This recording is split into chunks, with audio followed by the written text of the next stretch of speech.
Bismillah ar-Rahman ar-Rahim. Je viens de lire 2 versets du Coran qui ont illuminé mon cœur et j'espère qu'ils vont illuminer le vôtre.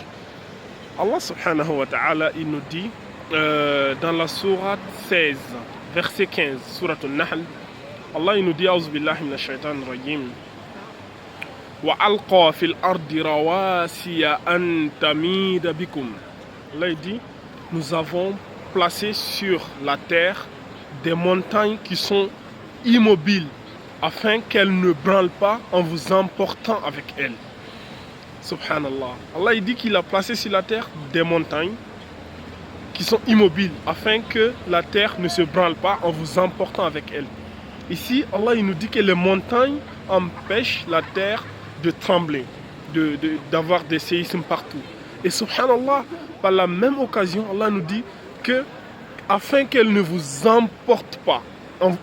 Ça veut dire ici que la terre, elle n'est pas statique, elle n'est pas immobile. Ça veut dire que la terre, elle bouge, qu'elle tourne. Subhanallah. Allah, depuis plus de 1400 ans, il nous disait que la terre, elle tournait, elle n'est pas mobile, elle n'est pas statique, elle n'est pas immobile plutôt. La terre, elle n'est pas immobile, elle tourne. Dans un seul verset, Allah il nous donne 2 miracles scientifiques en même temps. Maintenant, pour les montagnes, Allah il donne plus de précision.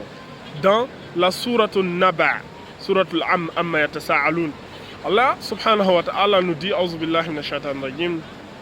Alam naj'alil arda mihada wal jibala awtada.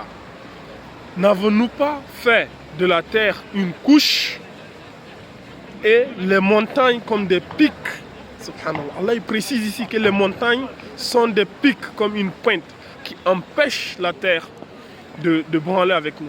Et les scientifiques ont prouvé que quand vous voyez une montagne là, si une montagne fait par exemple 100 mètres de hauteur, il faut savoir qu'il y a au moins 50 à 70 fois sa taille qui est enfoncée au fond de la terre.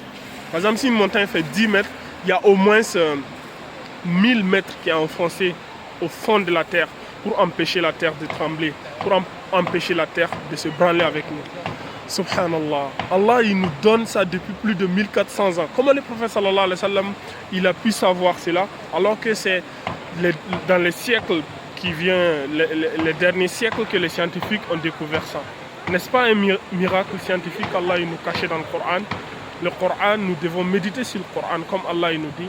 Afala yatadabbaruna al-Quran am ala qulubin aqfaluha. Ne méditez-vous pas sur le Coran ou y a-t-il des cadenas dans vos cœurs? Nous devons méditer sur le Coran, ayyuhal ikhwat wal akhawat. Assalamu alaikum wa rahmatullahi wa barakatuh.